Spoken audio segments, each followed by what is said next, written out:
Hello and welcome. So as we're beginning the meeting, the roundtable, first of all, I just wanted to start by introducing myself. My name is Mark Hayward. I'm the Associate Dean Academic in the Faculty of Graduate Studies. And I wanted to start by welcoming you to today's discussion, which has the title Climate Action, the Roles of Research. Before we go much further, there are some things that I wanted to let people know, which is that we will be recording this meeting. And that the meeting will be made available subsequent to today for people who aren't able to make it. However, we also wanted to say that in the structure of questions and answers, we won't be recording people's names, nor will we be asking them to sort of speak on the record. So we'll be relaying those questions to participants. On that note, this is, as for those of you that may or may not be familiar, are aware, this is in the structure of a webinar, but we do encourage audience questions and engagement throughout. There will be a time at the end of the discussion, or sort of in a little while, to dedicate space to questions from the audience that don't maybe align with some of the things that we've talked about. But if at any point somebody would like to raise a point or ask something of one of the panelists, I and Yuko Serrano, who will be monitoring. Here, yes, there's so panelists won't be reviewing the chat, but ask the Q&A and I'll be relaying those on to them. So I just wanted to sort of let you know that we are actively encouraging your engagement throughout. So please do communicate with us as appropriate if you have a question at any point. Before we begin, I wanted to start with the land acknowledgement. And I think it is important to place the land acknowledgement at the start of our conversation today for a variety of reasons. To recognize that even as we in our current remote situation conceive of ourselves as not necessarily being on campus, and I'm going to read the land acknowledgement that's associated with the York campus, it is important to recognize the ways in which all of the physical infrastructure and all of us find ourselves in places and on territories that are the territories of Indigenous peoples. So while I'll be reading the land acknowledgement for the university, I do want each of us to think about where we are now, and also the ways that we are connected and the ways that this sort of places us in and across territories of Indigenous peoples. So we recognize that many Indigenous nations have long-standing relationships with the territories upon which York University campuses are located that precede the establishment of York University. York University acknowledges its presence on the traditional territory of many Indigenous nations. The area known as Takaranto has been caretaken by the Anishinaabeg Nation, the Haudenosaunee Confederacy, the Huron-Wendat, and the Métis. It is now home to many Indigenous peoples. We acknowledge the current treaty holders, the Mississaugas of the Credit First Nation. This territory is subject to the Dish with One Spoon Wampum Belt Covenant, a region to peaceably share and care for the Great Lakes region. And it's on that note that I'd like to sort of enter into our discussion today. I have a few things that I wanted to say as we sort of begin our conversation. First of all, I sort of wanted to welcome all of you to the first of these roundtable events that is part of the Knowledge Now initiative that is taking place at FGS, and to talk a little bit about that initiative. And then I wanted to talk specifically about the themes that we're going to be discussing today. And so it's a real pleasure to welcome our participants, and we'll hear more from them and more about them shortly. But I also want to talk about what the aim of these kind of events are. So the Knowledge Now initiative is an attempt to highlight graduate student research here at York. We can share the link in the chat for those of you that maybe aren't familiar with the initiative. And so we encourage you to sort of follow up on this. And in part, it was a response to one of the things that happened as we moved off campus over the course of the past year. The kinds of events that brought us together, that put us in the same room, that gave us the opportunity to talk to each other, seemed to become a little bit more difficult. While many of the operations and functions of the university continued and we could continue our research, many of those aspects that encouraged the socialization of knowledge became more difficult, simply because the technologies made it, informal communication something that was a little bit less easy to take place. So knowledge now was one of the things that we started to think about to take the place of, say, the kinds of scholars' receptions and awards ceremonies that we would have held in the past. And it brings together a number of formats, from social media posts to short video profiles, that are intended to provide a platform alongside more traditional forms of scholarly communication, whether the poster, the presentation, or the publication, to give graduate students an opportunity to highlight the new directions that they are taking the fields in which they are engaged. This roundtable, which is one of an ongoing series, so there is another event that'll be happening in 2 weeks, I believe, on a different topic, is intended to do something slightly different, though, than just highlight individual work. Is to provide an opportunity from different fields to come together to discuss a topic of shared concern. Now, it's a common lament in public discussions about what happens at the university that research has become too specialized. And I don't share this position, because new ideas, new methods, new tools are often difficult to conceptualize and communicate at first. But at the same time, however, there is something to be said for working to combat the ways that the structure and administrative nature of the university may present obstacles for how we can exchange ideas and knowledge amongst each other. And again, as if this were an issue prior to the pandemic, the notion that we felt a little bit isolated from each other, our current distance situation has made these kinds of discussions all the more difficult, particularly as we look to less formal kinds of exchanges that might occur on campus. So in a limited way, the motivation for this roundtable is to encourage an exchange as an opportunity for us to be updated, including myself, to be updated about interesting and exciting research that's happening at the university, in which graduate students are key protagonists. And at the same time, it's a possibility for us to reclaim some of the promise of what a university can be as a space for the sharing and creation of ideas. So bringing us together to not just be on campus, but to be on campus together. Now, the theme of our discussion today is climate action, the roles of research. And there are few topics as insistent and as expansive as the need for humanity to address the impact of our species on the global ecosystem. Recent decades have witnessed the beginning of a widespread reconfiguration of established fields and the establishment of entirely new fields of inquiry that are fundamentally changing how we conceive of the relationship between humans and this planet. It is a topic that this university sees as central to its academic mission, and will become more so in the coming years. It is at the heart of the Sustainable Development Goals developed by the United Nations that are among the primary orientations for the university's current academic plan. Indeed, this topic takes its title, Climate Action, from these Sustainable Development Goals, where this concept is described as the need to, quote, take urgent action to combat climate change and its impacts, end quote. So the aim of today's conversation is to introduce you to some research by graduate students currently taking place at the university, but also to reflect more broadly on the place of research in relationship to the need for climate action. What does the perspective of emergent researchers, of which we have our 3 participants are wonderful exemplars of, to bring to discussions about the importance of research when confronting climate change in the contemporary context we find ourselves in? What does this different perspective bring not just to our discussions about the future of research in the university, but to the future of the planet itself? So on that note, I want to begin, though, by introducing each of our panelists and asking them to provide a brief introduction to their work and some of the areas of research that they're currently concentrating on. Our first panelist, although this is not in any order, I've now realized, but our first panelist is Ima-Obong Ituen, who's a PhD researcher in the Earth and Space Science program at the Lausanne School of Engineering. She is originally from Nigeria, and she completed a master's degree in York University in Environmental Studies and a degree at McMaster in Engineering Physics. She's currently in the 3rd year of PhD studies under the supervision of Dr. Bao-Shin Hu.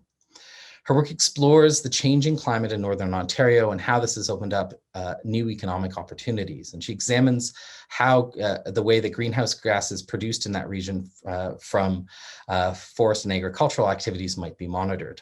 So I'd like to start by asking Ima if maybe you could talk a little bit about your work for maybe 2 or 3 minutes, and then we'll introduce the other panelists. Thank you. Sure. Thank you so much for that. And thank you for the privilege. It really is a thrill to be part of this panel. Thank you so much. So I'll just start from where you jumped off about the work I'm doing. It is focused in Northern Ontario, and I think a lot of us already have an idea of what Northern Ontario is. We hear about it and we think about the harsh weather conditions, which is true. But there are other stories to that. In terms of agriculture, you also think about the accessibility to market. So the land terrain is difficult, the weather is challenging, but you also think about how do people get their goods from their products from one place to the other to the central hubs. And so in Northern Ontario, to give an example, the area where I'm looking at is Northeastern Ontario, and it's been coined the Great Clay Belt area. And this region is about 10.2 million acres. Interestingly enough, it's about 70% forested. So there is great potential in terms of that in forest. But when we look at it, the Canada Land Inventory said a few years ago from the last census that there's about 4.4 million acres of land that could be developed that is viable for agriculture. Yet only about 1.4% of the land is being used for agriculture. And in the total of Northern Ontario, you see that there are about 2,000 farms yielding somewhere close to $208 million of agricultural revenue. But why do we see only 1.4% of the land being converted to agriculture? And the two main reasons for the clay belt area that I'm looking at, the first one that has been identified is the drainage. The drainage is pretty difficult, and the other one is the climate. So what do we do? The drainage issue has been addressed recently by introducing a form of drainage called till drainage, right? So we have that going on, but the climate isn't really easy to address. And so with the harsh conditions, how do you encourage farmers to continue to farm there? Now, one good thing that has happened is that over the last several years, it has been noticed that there has been an increase in the temperatures, the average temperatures, and also the crop heat units have increased at about 25%, and that's significant. And so an opportunity has been realized that, you know what, since the climate change has brought about an opportunity whereby there are more, the longer the growing season can be longer, then why not make people or recommend and suggest to people to convert land that's forested to become agricultural land. And it's not new because there is a lot of agriculture already going on in the area, but now there is more of a push from the provincial government to have that land converted. And so my research is really looking at, well, with the conversion, with the possible conversion of forested areas to agricultural land, so either croplands or livestock or pasture lands for agriculture, what would be the effect environmentally? What are we going to look at in terms of the greenhouse gases emitted, the soil carbon stock that will be changed? And at the end of the day, my proposal would be, how can we make recommendations to the people who are going to make the conversions from forested land to agricultural land to make sure that the land management schemes are such that they're good for the environment, and maybe we'll even be able to give input to the decision makers in how that could be done and still maintain a sustainable business. So that's in a nutshell what I'm working on. Great, thank you so much. I'm going to introduce our next panelist, Susan Morrissey Wyse, who's a PhD student in the Faculty of Environmental and Urban Change, specializing in democracy and justice with sustainable energy transitions. She carries a master's degree, also a master's degree from environmental studies at York University. I think that may be a common theme amongst all three of our panelists today. And an honors bachelor's degree in political science and communication from Memorial University in Newfoundland and Labrador. Susan's research is based on a recognition that democracy and justice within energy transitions can contribute to both climate change mitigation, adaptation and resilience, as well as broader transformative change throughout society. She's investigating emerging trends such as community energy, energy democracy, and energy justice. Do you want to talk a little bit more about your work, Susan? Yeah, absolutely. And thanks, Mark, for that intro, and Yuko as well for organizing this. These are really important conversations, so I'm happy to be a part today. So broadly, my research is related to the intersection of democracy and justice within sustainable energy transition. So to dig into that a bit more, globally, we're already undergoing a transformation of our energy systems. So this is being driven by a few key factors. So for one, emerging low carbon and renewable energy technologies have become more readily available, and they're also economically competitive in many contexts. Secondly, climate change mitigation goals. So given the potential of these technologies to contribute to mitigation, their uptake is increasingly recognized to be critical. So although some kind of transition is guaranteed and already ongoing, there's no guarantee that the transition will be democratic or that it will be just. And this has kind of broadly been the starting point for my research. So are we transitioning in a way in which communities are actively involved in decisions that impact them? And are we ensuring that energy-related decisions are equitable? So if we want an energy transition that's truly sustainable, so that's one that's not just environmentally sustainable, but socially and economically as well, these questions are really critical to address. So as Mark mentioned, much of my research is focused specifically on emerging trends and social movements within energy transition. So energy justice, energy democracy, community energy. But these trends are also situated within broader conversations related to democracy and justice. So right now I'm diving more into relevant social movements that these new movements really draw from. And with the help of these broader literatures, my aim is to kind of enhance my empirical and theoretical work, because this helps to define concepts and provide context to debates and learn from past successes and failures. So I'm heading into my comprehensive exams now this summer. So this is my current area of focus for that. Great, thank you. And good luck in prepping for your exams. Thank you. Our third panelist is Aadita Chaudhury, who's a doctoral student in the Science and Technology Studies program in the Faculty of Science at York University. Her doctoral dissertation, her dissertation project explores the multifaceted cultural, material, and environmental meaning making and builds upon ethnographic research of fire ecology and wildfire management in California. Her research further investigates the practices surrounding both ecosystem and built environment fires around the world to situate how themes of coloniality, valuation, and race emerge in the context of fire management. She's an interdisciplinary scholar who holds a bachelor's degree in applied science from the University of Toronto and a master's of environmental studies from York University.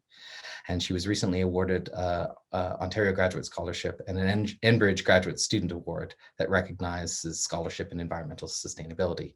So perhaps you could tell us a little bit more about your project, Aadita. That'd be great.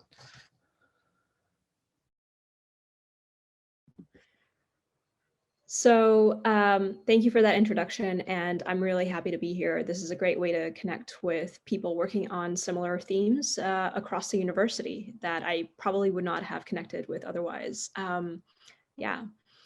So my research started out as an ethnographic work looking at the professional practices of fire ecologists that were working out of state forestry agencies as well as universities in the state of California in the USA.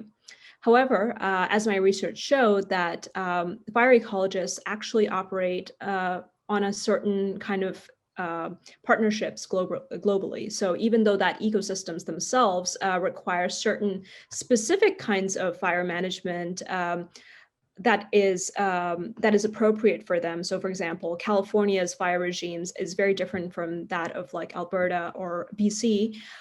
There's a certain ethos of knowledge transfer from fire ecologists the world around that facilitates the public policy that goes into this making. However, through this investigation, I found out that it was kind of impossible to do this research without the historical background and the consequences of colonial land management practices in North America.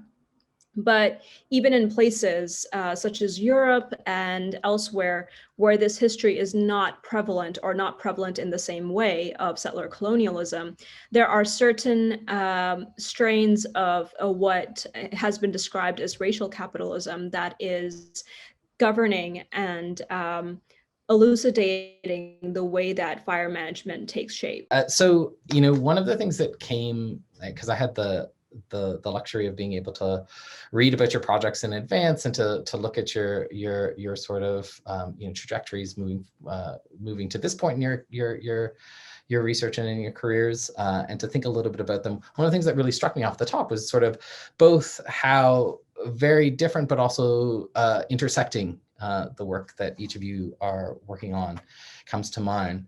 And one of the questions, and you know, I'm trying to, I was trying to think about sort of questions that were, first of all, would avoid the trap of feeling like they were so big that they couldn't possibly be answered, but also in some ways I think are really pressing and urgent questions, to come back to the theme of the discussion. And it really felt that one of the ways that, you know, a common theme across these projects that came up at various points is an engagement with how research can intervene and help us better understand the impact that humans have on the planet. And that's a sort of very simplified, boiled down version, but it seems like in so many ways that in the context of the projects you're talking about, there is some engagement with the question of how we as a species, but also we as species amongst other species, amongst in an ecosystem, are going to borrow some of the language that Aadita was talking about in terms of, if we want to think about this in terms of manage, but also we can think about it in a much more blunt terminology of survive, right? And part of the thing that came to mind here is that in different ways, the contributions that each of you are making have the potential to fundamentally challenge, but also provide alternatives to the ways that we think and talk and think about our relationship to the relationship between the environments and humans, but also more broadly about climate change. And so here I'm thinking about, Ima, the way that your discussion of monitoring how transfers in land use will impact the production of greenhouse gases, but that you see this in some ways engaging with some decision-making process, right? So that it is providing not merely information for its own end, but it's about in some ways something that will have to be incorporated into some form of collective decision-making. And we can maybe here also think about how this might intersect with some of Susan's work, and that decision-making process may be democratic, but it may not be democratic. And that this is a question that we're going to have to deal with, I think, particularly as we move forward in time. And then, you know, finally, along similar notes, Aadita, in thinking about the ways that your research is engaging with a broad scope of, and I think in our previous discussion, you talked a little bit about the key notion of combustion, right? Becoming sort of how this becomes a location, not just for experts, so not just for those engaged in fire management at the policy, but also sort of broader discussions. And I'm thinking here about how, recently in the context of the US, but other places, right? Politicians have advocated for a range of popular understandings of how fire should and should not be used to ensure the safety of populations. So whether this is Donald Trump talking about controlled burns in California, advocating for a particular view of how fire can and can't be used, but in a different way also, again, sort of tracing for us the limits and the potentials of how we think of collective decision-making. That each of our actions may have implications on others, but also that we are engaging with others as we make these decisions. So one of the places I wanted to start, and this is maybe a bit of a left turn, but maybe not, is to ask what your research or your process of pulling together your research project has taught you about the limits of our established ways or our received ways of understanding and acting in response to climate change, but also more broadly, limits of how we think and talk about the environment. And I'm open to anybody who'd like to go first. So, I see Susan's unmuted, so maybe I'll let her go first. I've outed myself here. Okay, thanks. Yeah, so I guess to start off, thinking about my own research, so to highlight the connection between energy and climate change starting off. So globally, the energy sector, well, it's the largest contributor to climate change. So that sector produces just massive quantities of greenhouse gas emissions. And long knowing that this has been a challenge, but before I started my research, I was really under the impression that I guess the main barriers to sustainable energy transitions were technical or economic. So for me, with my political science background, I struggled a bit to see how I could really meaningfully contribute to this area of research. And as I've dove in, I've realized that these technical and economic barriers are certainly factors in certain contexts. But in most cases, sustainable energy transitions are both technically and economically feasible. So the more major barriers are actually political, they're cultural, social barriers. So for example, if we're thinking about demand side innovations, so like smart meters, heat pumps, that kind of things, the kind of technologies that energy users engage with, people really need to participate for the uptake of these technologies. And also for thinking about renewable technologies, so renewable energy projects can be canceled without public support. So policy design related to these technologies just needs to be considering social acceptance and public support. And these are questions that social scientists can really engage with.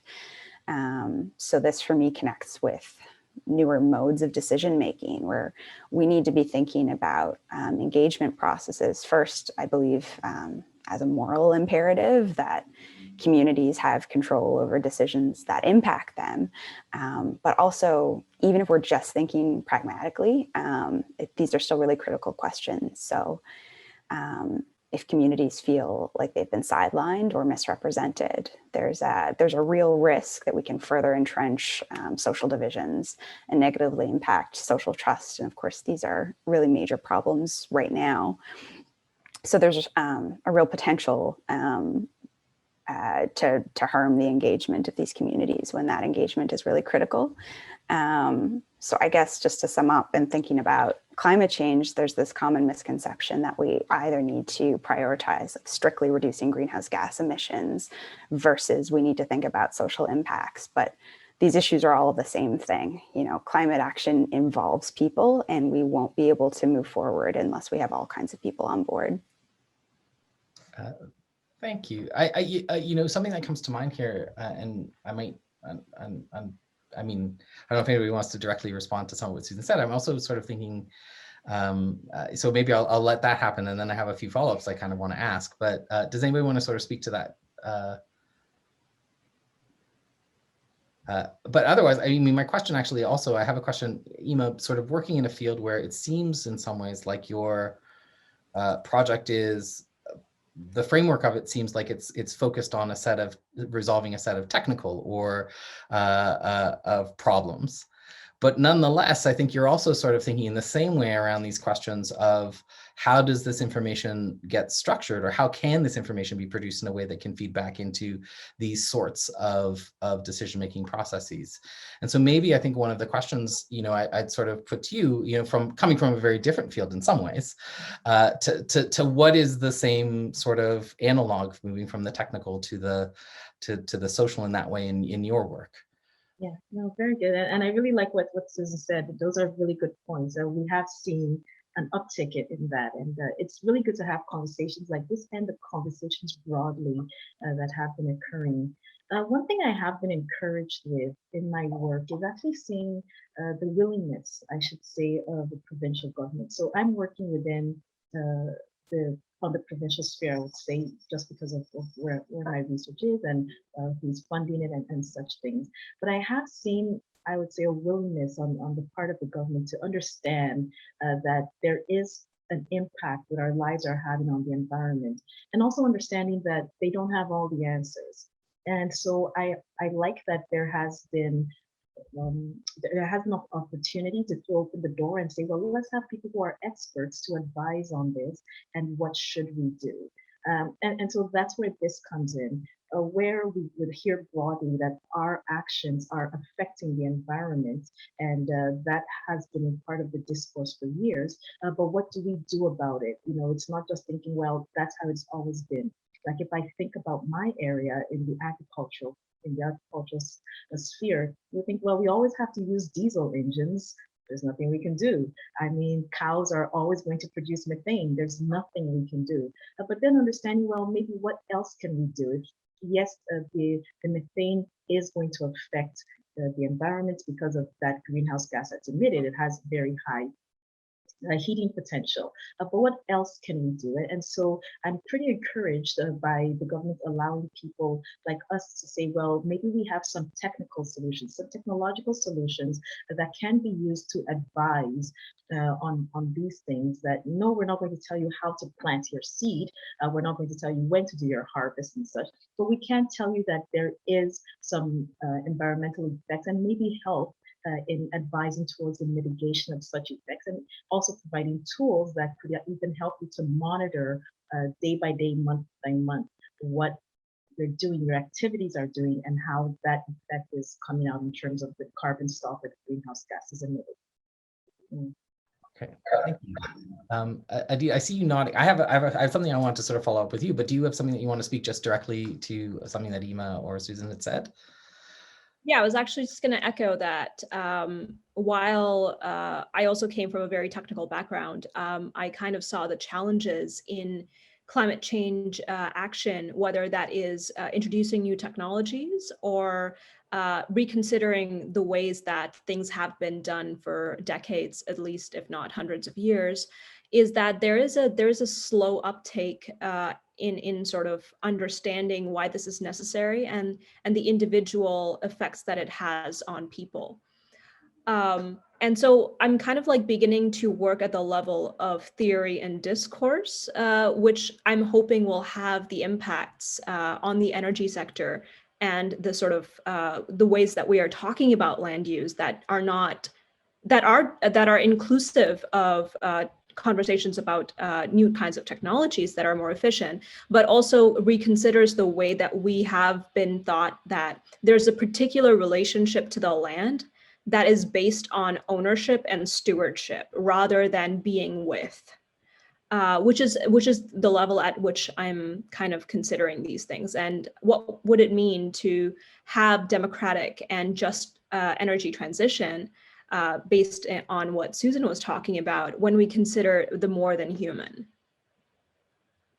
That's really helpful, and I think it actually sort of brings to mind, actually, it's one of the things that I want to ask you about, and I think it intersects, listening to Ima talk, she sort of was saying, working in the context of the province, right?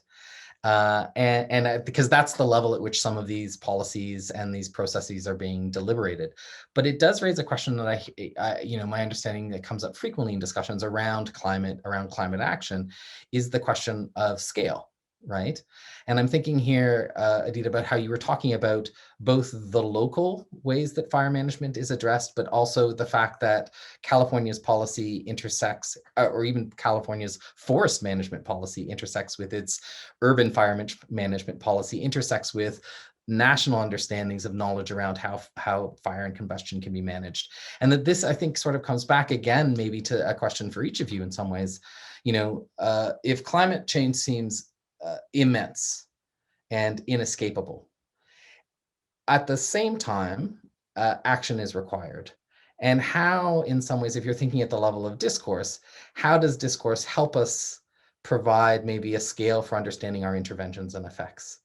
And I think it's a question in some ways that could be asked to each of you in your projects, whether this is about, what is the scale? Obviously, collective just decision-making will be global, but it can't just be global. It's going to have to be local in the same way. So, I mean, maybe this is a question that I would ask to all three of you, but I'll start with you, Aadita, in terms of your work and thinking about how you see this as affecting the energy sector, not just in terms of a global, but also the ways that it's affecting sort of the individual, the local, on down, and not to use a sort of reductive nesting version of scales, but from that framework, I wonder if you sort of have thought about that as part of your work. So interestingly, I think I don't really think about this as a problem necessarily of scale, although that absolutely matters. But I also think of this as like coexisting cosmologies. So, for example, I can give you a very brief introduction to what exactly happened in California, which is similar to, in some extents, to what happened in North America as a whole.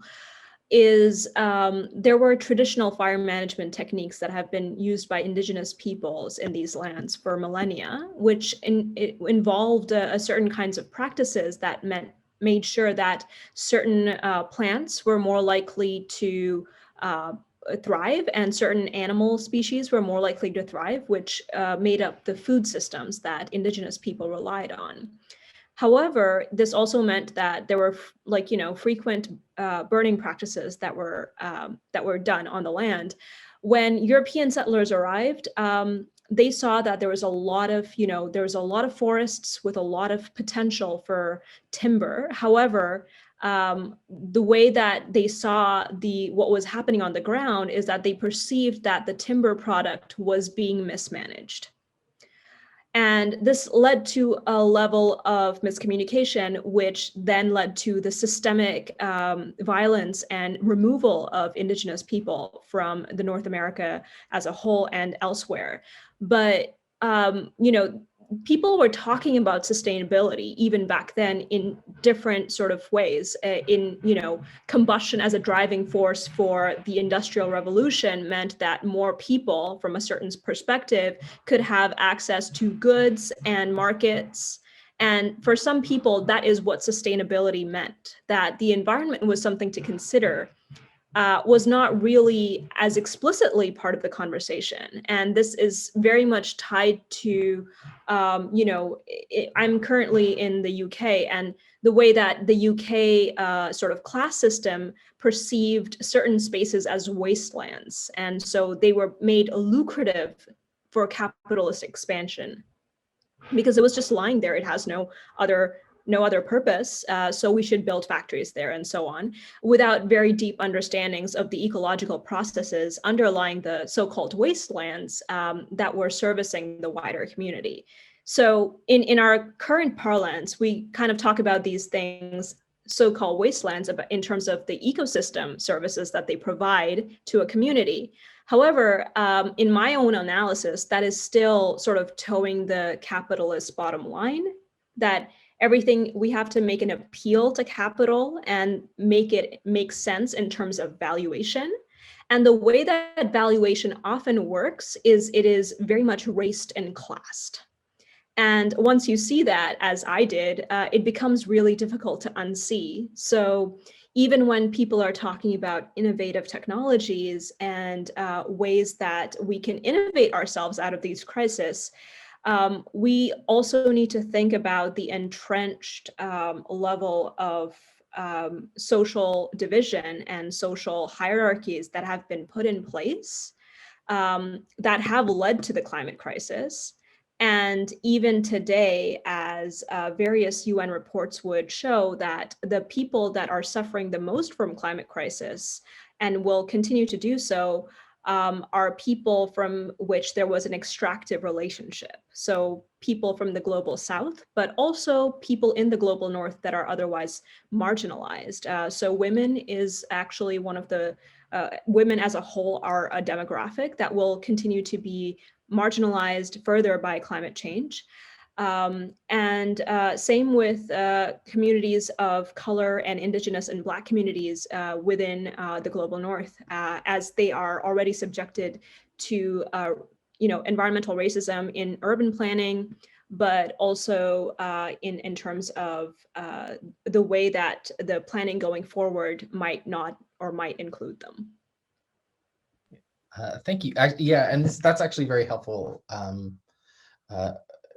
corrective to, I think, what was an overly simplistic framing on my part. I'm going to make just a quick point. I saw that somebody in the chat raised their hand. I'd ask if anybody has questions for participants or would like to sort of add a point at this point, to please, if they could add that into the chat as a text, and we'll relay that to the participants. Does anybody want to sort of speak to anything that some of the things that Aadita was raising there? Susan, I see you've unmuted again, so I'm gonna take that as a sign that you. Okay. Yeah, so just thinking about scale. So scale is something that I consider a lot in my research. And often when we're thinking about energy and local scales, so for example, prosumership, where people and communities are both producing and consuming energy, there's sometimes this assumption that local equals better, more just, more democratic. But provincial government in the context of Canada is just so critical in this area. When we start thinking about small scale and local community-based energy, we find that without government support, only the communities that have the capacity to engage with these kinds of initiatives are the end up moving forward with it. So there's a real risk of having communities fall behind without that kind of overarching support. So local projects can be more just, but the engagement processes need to be more meaningful as well. So for example, community energy projects. So this is when communities have ownership and control over energy projects. And the engagement processes are local and inclusive, and benefits are collective. But there can sometimes be cooptation of these concepts where we see like corporations using the language of community energy, and they're not even talking about the same thing. So there can be a real risk there. Ima, yeah, thank you. Ima. Yeah, sure. And I'll just drop off from what both Aadita and Susan said. I was just writing down that race and class, and I thought that was a very interesting concept. I will agree, like what Susan said was, normally we do think that the best level to address things and to engage people is at the very local level. And I think that's because we all think that's the easier way it's the easier way to not only receive feedback, but also to get assistance. But I also see the potential in having everybody, engaged in this, the local level, provincial, the federal. And I'm looking at now, the green, I think it's called the Green New Deal that the New Democrats are proposing. And so there's a lot of benefit in it. I've heard some about it, and I thought, if we don't have everybody engaging on it, like we can see what's been happening with the arguments about the cap and trade, about the carbon tax and things, and one province saying they will do it and another province saying they're not going to do it. And this isn't going to be the way for us to solve the problems that we have. And so I think that we're not only going to have to come together on a very high level, on a global scale, but also come together at the different levels and charter, have things together that we can say, this is what we agree on, this is the end goal we're trying to reach, and at the same time have those conversations so that each level is providing some kind of input, and which can lead to the change that we're looking for. On that note, I mean, the other part of this question, and I think that this is something in the context of your work that comes to mind, is that you're each engaging in some ways with alternatives, right? And to come back to Aadita's language of the cosmology, right? The cosmology seems as a framing, and correct me in the ways that I'm misunderstanding your use of the term, is in some ways one that is fundamentally about recognizing, and this sort of comes back to this notion of being with, right, is a particular kind, and radical not just in as we would use it in a colloquial sense, but radical in the sense that is a sort of fundamental sort of change that we could say from the molecular to the experiential to the social on through. And I guess one of the questions in terms of your research that I'm interested in is how you think about bracketing off a question of just strictly pragmatics, or maybe you can't bracket off the question of pragmatics, is to say, how do you perceive of these alternatives, right? Because in some ways, and this comes back not just to the term of our discussion today, climate action, but there's a sense in each of your research that it's about research that does something, right?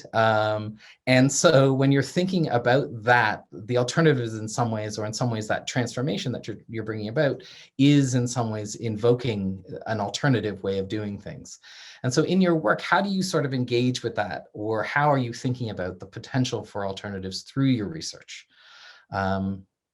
Or alternatively, what has your research taught you about the limits of some of the ways that you see the necessary change being impeded, or you can take it either way, in its positive formation and affirmative, or in its less affirmative formation. anyone can go first, really. Yeah. How do you think about change? How do you think about the alternative? What is the, if where we're at now is not where we can stay, where must we go? And how, what has your research sort of taught us about how we might get there?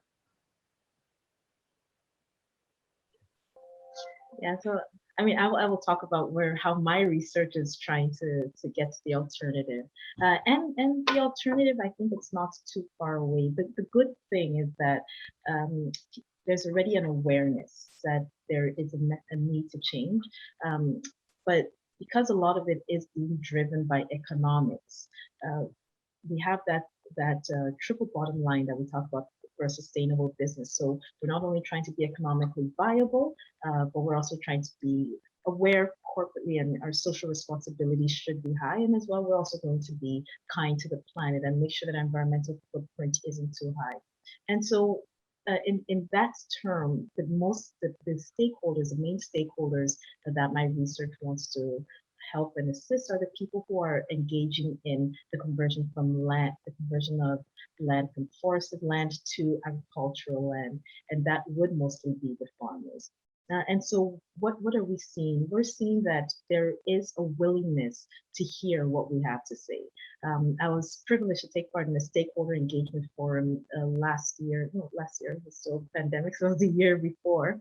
And we opened up the discussion and we invited everybody in the community. So community members came. We also had some farmers come, and we also had some government representatives. And so that was really good. And just proposing and just saying, well, this is what we're thinking of doing. These are proposals. It was interesting to see that people were quite interested to say, well, what else can your work do? What can your research do? Apart from you saying that we don't want to do damage to the environment, but what else can they do? And they were quite interested in allowing us to use their farmland to do tests and such. And so what I see is that if you have engagements, all right, with the people who are going to, at the end, use this technology that we're proposing, that it's more likely that you'll have more buy-in. At the same time, give them an opportunity to speak to you. So I went in there not with every form of knowledge about everything that goes on, but I was also willing to receive from them and say, well, this is what we need as well. So I'm not here only to proffer a solution, but I'm also here to hear what you have to say and perhaps even tailor my work again to what you need. So it's not us coming, like a top-down approach saying, here, you need this, here's your prescription for you, but it's also being willing to listen, to say, these are the challenges we're having. We do want to, do things in a way that's more caring for the environment, but however, since these are the challenges we're having, how can they be addressed? So I think overall, the engagement is a key factor, and always being willing to learn, having an open mind, and using the knowledge we have and spreading that. That's one of the ways to, those limits that we have with our work.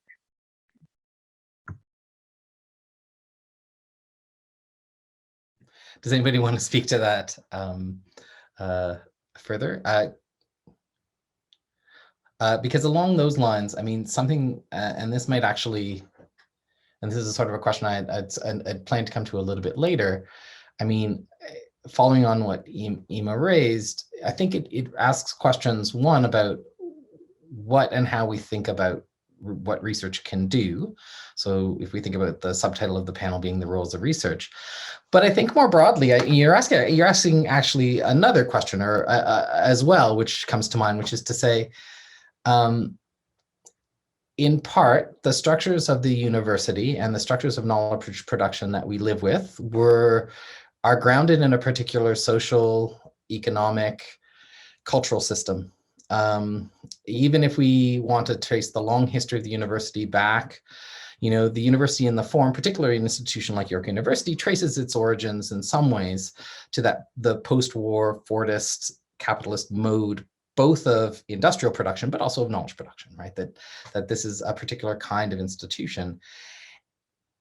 And if I'm following some of what you're saying, we may actually need not just to revisit, the things that we research, but also the way that we research. And if we revisit the way that we research, We also have to revisit how we structure universities in other places. And the reason I'm asking this question, because it seems like a question, is because I think emergent researchers maybe have more of a chance because I'm already settled into the game as the game was set, right?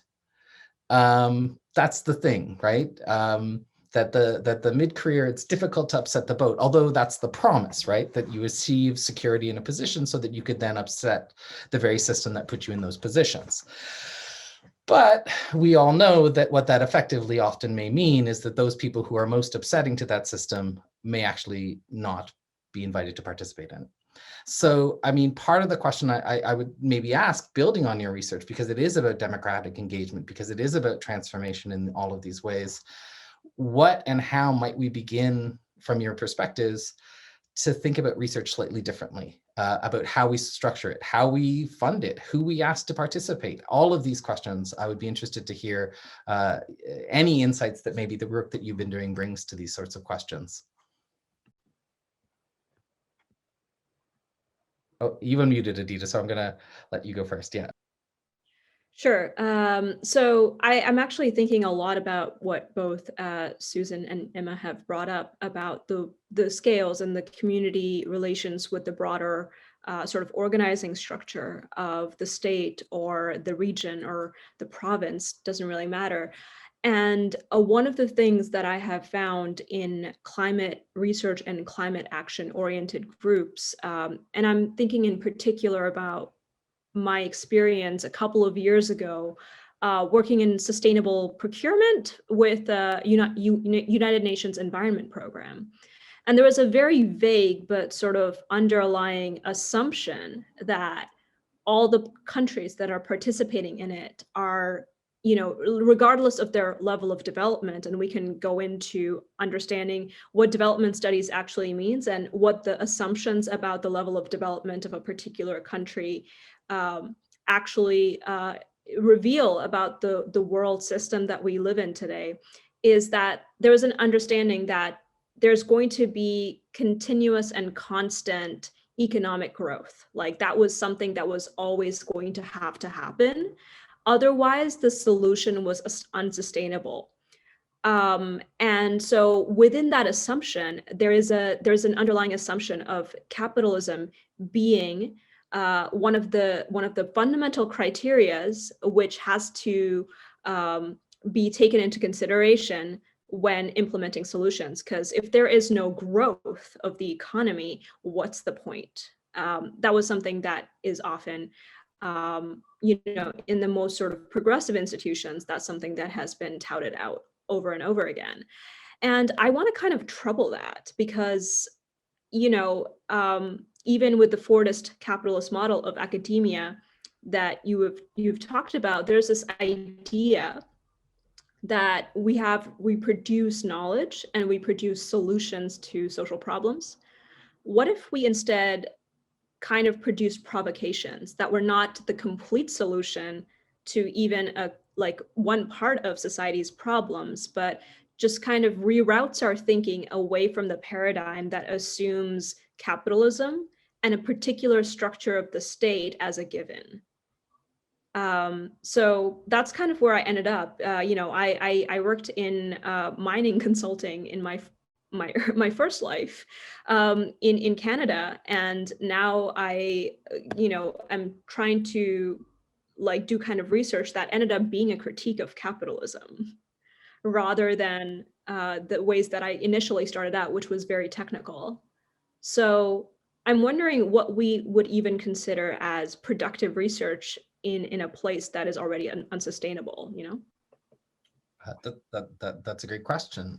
Is there anything that Susan? I see you've unmuted. Thank you for that, Aadita. That's a wonderful provocation. It's actually really helping me to think through this. Susan. Yeah, absolutely. Yeah, thank you for that, Aadita. So one thing that came to mind for me in terms of university structure is obviously right now a big problem for universities is funding. So universities are struggling, and I think this raises a lot of different concerns where universities find themselves in more precarious positions.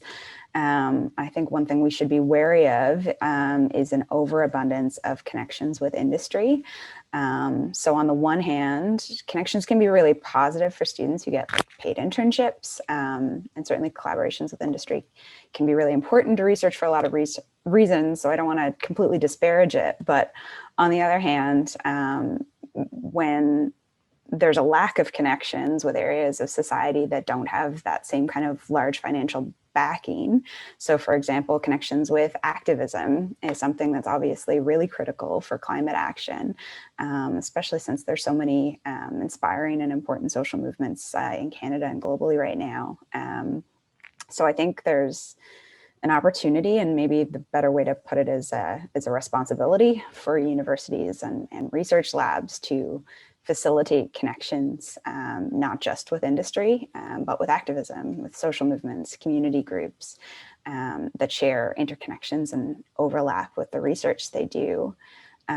So for example, from my own research, one social movement that I look at is energy democracy. So energy democracy is kind of like an ideal political goal where people and communities have control over energy systems. And it's more in line with like deliberative and radical democracy. And it challenges some of the ideas that Aadita was talking about, like endless growth and capitalism itself. But while many researchers emphasize the connections that energy democracy has with social movements, there's also many that are kind of attempting to delink it from its activist roots and sort of, I think, pacify it, make it less radical and more status quo. And a lot of corporations use this energy democracy language, which can be a real problem. And I think that kind of co-optation really highlights why it's important for universities to maintain connections with activism and with social movements and not just with industry groups. Along those lines, actually, there's two questions that have been asked, and I'm gonna read them because I think that they actually speak to some of the points that we've been raising. So we have a question that reads, drawing actually something that Aadita raised earlier in the conversation, although this isn't a question sort of just for Aadita, is in thinking with the decision-making process, how can Indigenous communities of a community be included in the conversations around ecological sustainability, and also incorporate marginalized groups, peoples, such as BIPOC women, to support not only the people, but also cultural ties to the nature/land. And I want to, so I think that may actually speak to some of these questions as well. And I also want to ask the second question here. Where does lived narrative experience fit into your research? And I think we could think more broadly, how has your research also contributed to helping you think about the place of something like lived narrative experience? So you can take those two questions. I want to thank both of our audience members for raising those questions. So you can take them individually, or if you want to sort of cobble them together into some other set of points that you want to make. Ima, yeah. Yeah, sure, no problem. Beautiful questions. Thank you so much for that. It's interesting. Earlier on, when we were asked to describe our research, I remember I was thinking about the Indigenous people, and I really appreciate that question because it's very important. I know we talked about how we're proffering solutions. One thing that we do need to understand, and I hope it is understood within Canada, is that different solutions would be different, and how they can be received differently based on where you're going. For my research that I'm doing specifically, so I'm talking about working in northeastern Ontario. Within that area, there are Indigenous communities. Some of them are also engaging in farming activities. And so we have realized that we're not going to address their needs the same way because they have different uses for their land. And so one of the first things that I did was creating a map to see how land is being used in Ontario, in Northern Ontario, in that area. And so with the land use map, we're able to say, well, perhaps this area is going to be converted to agricultural land, or this forested area will not be converted. Now, I talked earlier about a stakeholder session that we had. We realized that we're not going to have the same stakeholder session for the Indigenous people as well as for the other government officials and the farmers, simply because the needs that are going to be addressed are different. And I think that everybody who is doing research work, everybody who is proffering solutions should understand that the dialogue that will take place with them has to be specific. And again, don't rush to conclusions, but also understand that when we're creating policies and developing frameworks, that we should be inclusive and bring them into the dialogue and get their perspective, and as well use the knowledge that they offer, and let there be a two-way, it's a two-way street, right? I mean, not only get from them, but also feedback. Not everything perhaps will be used, but I believe it's vital for their voices to be included in whatever framework is being proposed at the end of the day. And then the other one about the lived experience, that also is really applicable to the work I'm doing, because like I'm looking at how land has been changing over the years. I mean, I'm looking historically before I also look to the future to say what might occur. And for that lived experience, I do not live in the region in which I'm studying, but I have found that by interacting with people, I'm able to understand a bit more why things have happened that way. For instance, I was able to read some of the history of the area that I'm studying, and you find out that where land you would think, okay, this forest should be cleared for logging. Why is it important? Why was that forest kept in its natural state? Okay, there is something to be said for people who are in the area who can give you some backgrounds to what is going on there. And I really appreciated it in the work I've done, traveling to the area, speaking to the locals, and having an understanding of not only the physical things like the soil, the trees and everything, but also from people who are there, and then using that to say, okay, well, maybe these policies, this framework that I had thought of that we're going to advise on this policy will be altered and will be changed. And so I think it is actually a very, very good input to have, if you can, as a researcher, to have that lived experience inculcated in the research you're doing. Definitely. Okay. Thank you. Did anyone else want to address those two questions, or Aadita? Yeah, so in my field research, I got to connect with a few Indigenous fire ecologists who are working as part of the US Forest Service, as well as part of universities, where from their own worldview, they did not really see the United States government as a valid entity to be governing the management of their lands. And at the same time, they realized that sort of state institutions, such as universities, as well as the Forest Service, are where there's capacity. They have the capacity to affect a lot of widespread change, and because there's a lot of money behind those institutions. So I kind of encountered these people that were like really working in the intersection of places that were kind of uneasy. And what I learned from that is that there's a lot of contradictions in the work that they do.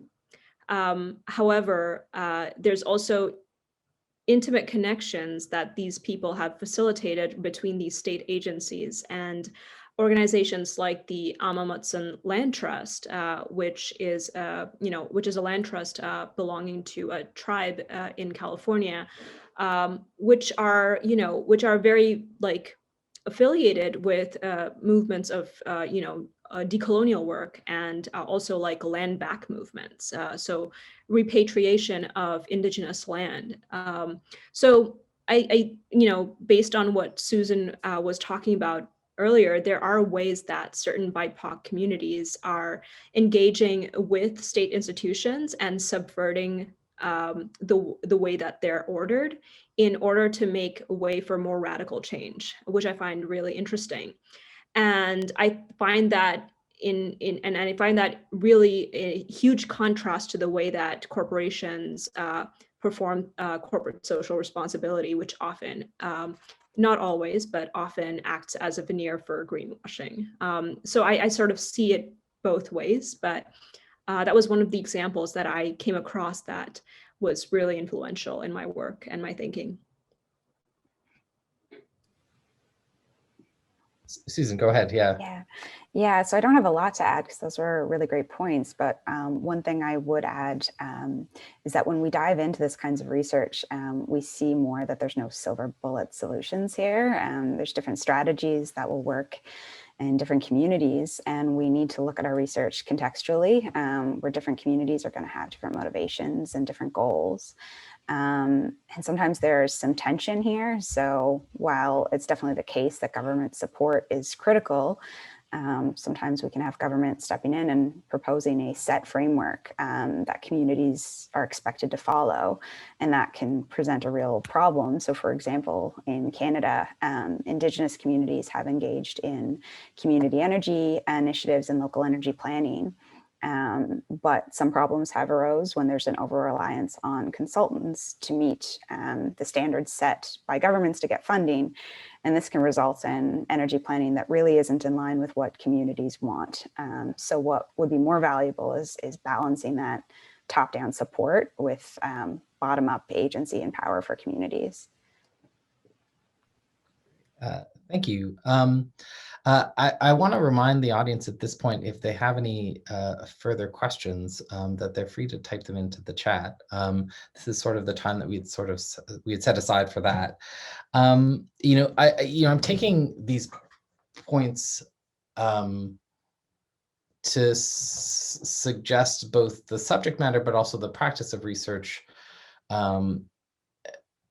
must engage in a reflexive manner with its own complexity, right? That the erasure of the institutional, but also broader cultural specificity within which research takes place is not sustainable if we're going to engage with these questions more broadly. Recognizing in part, and this might be a bit of a turn from sort of the topics we've been discussing, but I think it's helpful recognizing that, you are in the midst of putting a research project together. Much of our audience will consist of graduate students. I'm sort of interested in if maybe you could talk a little bit about to back the research process itself for your process. So each of you in your own ways have talked about how your project has developed, or you've come to certain realizations as part of that. And I think part of this is also to recognize that these can be spaces that are enabling and engaging and empowering, which may go against a particular understanding of feeling boxed in by certain institutional expectations in different ways. Not to say that the institutional expectations don't often put limits in place around certain things, but to think a little bit around something that for you was key in terms of, first of all, how you came to your project, but also some sort of aspect of your research process that wasn't apparent to you because it wasn't in your methods course, for example, right? Which I think is always a really important thing to share.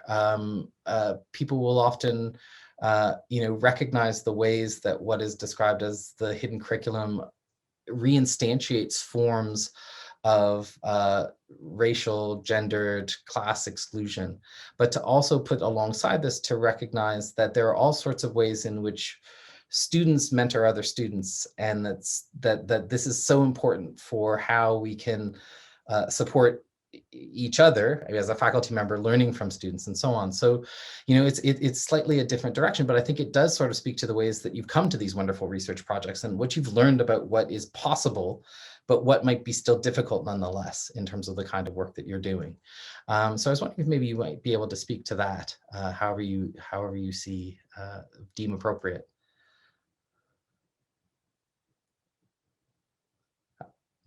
Anyone can, yeah. So Ima's unmuted first. So I'll turn to her. Yeah. Okay, sure, no problem. That's a really good question. I think first of all, everybody should understand that research, at least in my point of view, it's not a straight line. You kind of stand here and you know where you're starting. You have a vision for where you want to end up, but it's really not just going to go smoothly as you want it to go, or just the direction you think it would be. And so one thing that has helped me in my framework and helping me to stay motivated in my research, because sometimes I do get demotivated because things aren't working the way I think they should be, is understanding that I need to be rigid in the sense that I know what I want to do, but at the same time, I need to be flexible.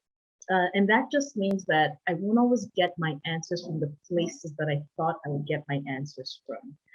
I remember a gentleman who's graduated now, also doing his PhD from computer science. And I remember he said for the first 2.5 years, he knew what his research topic was. He was working on it. His supervisor was happy. And then one night he had a conversation, these late night conversations we have after dinner at 11 o'clock in the night with somebody from a different department, the chemistry department. And just from that conversation, he got a new idea. He ran it by his supervisor. And that's what he ended up doing for the last 1.5 years. And he was very successful in it. And actually he's working in that field right now.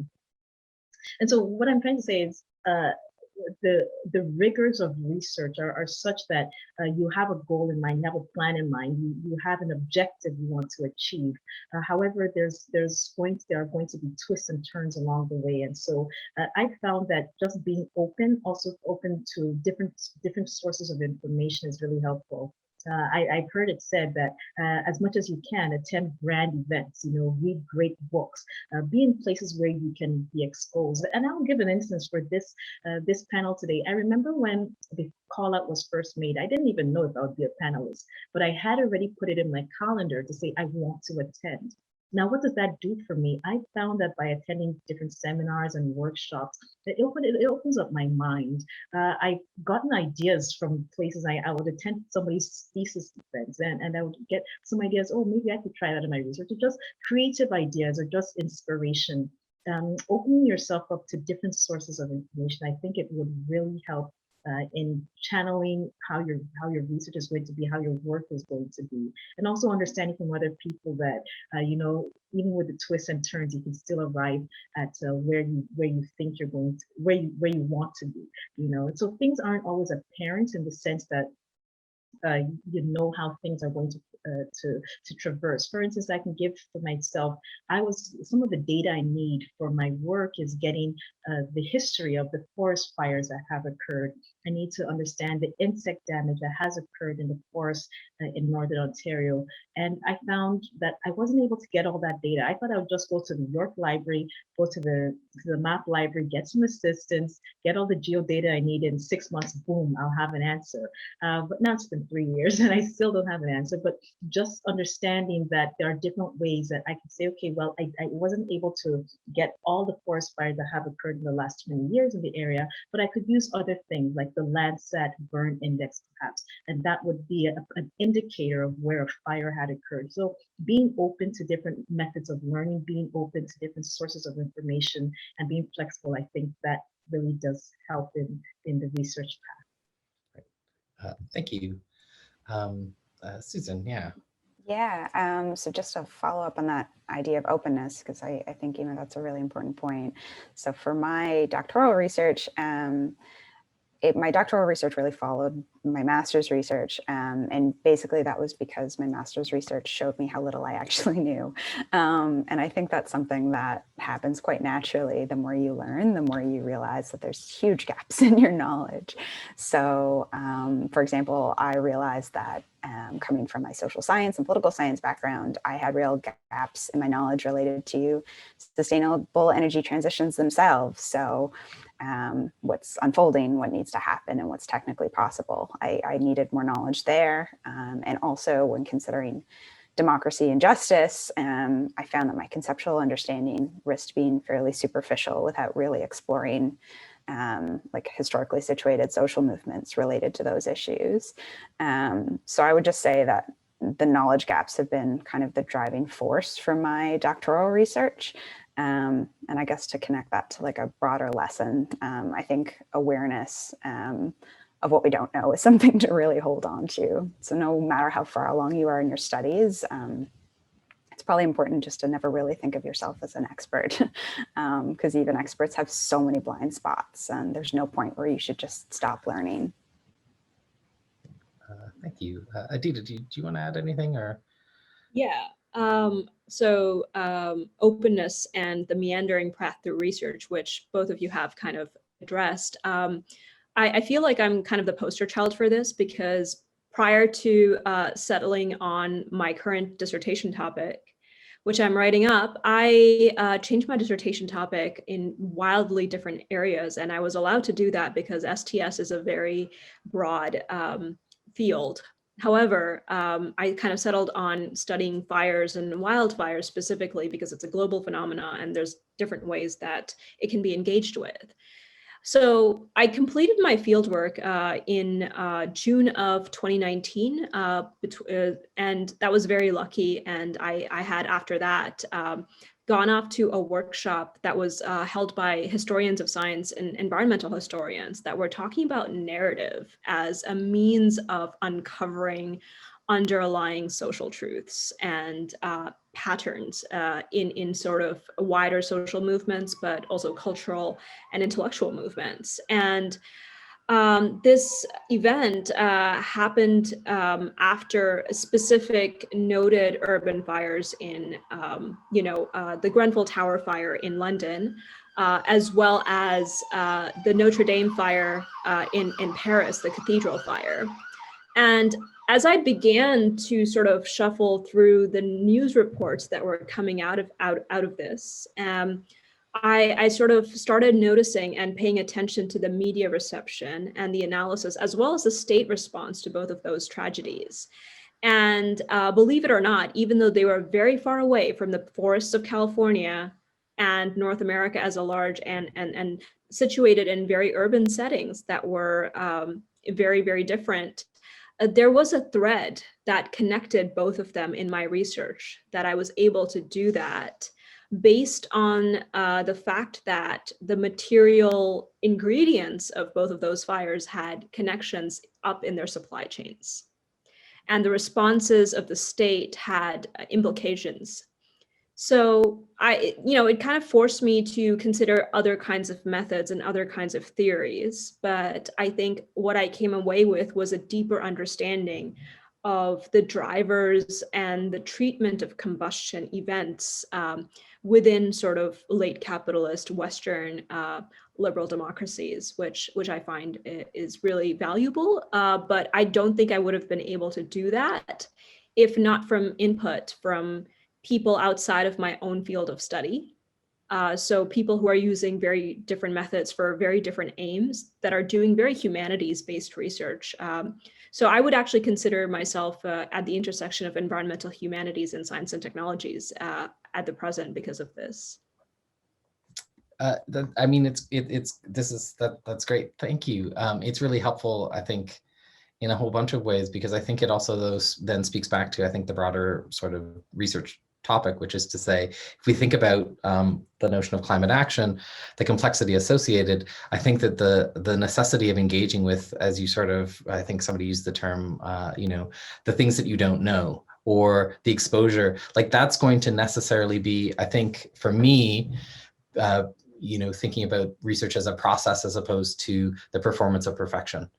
And I think that this is something that we see both in public debates around climate action, in which the very notion that the process of determining conclusions requires debate about those conclusions is often taken as a sign that those conclusions are not valid.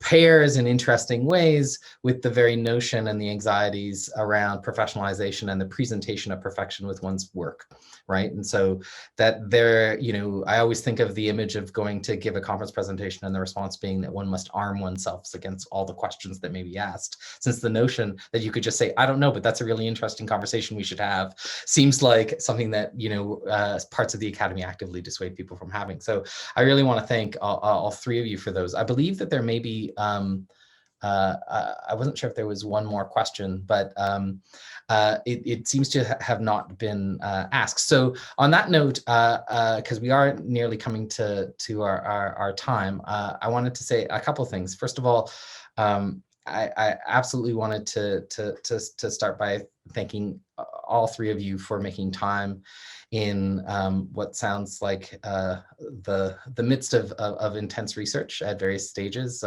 from comps through to writing up a dissertation. I want to thank you for your insights. I think that this has really been a wonderful conversation, both in terms of framing and beginning to frame a discussion across fields and disciplines and areas of engagement around a very complicated and pressing and urgent topic.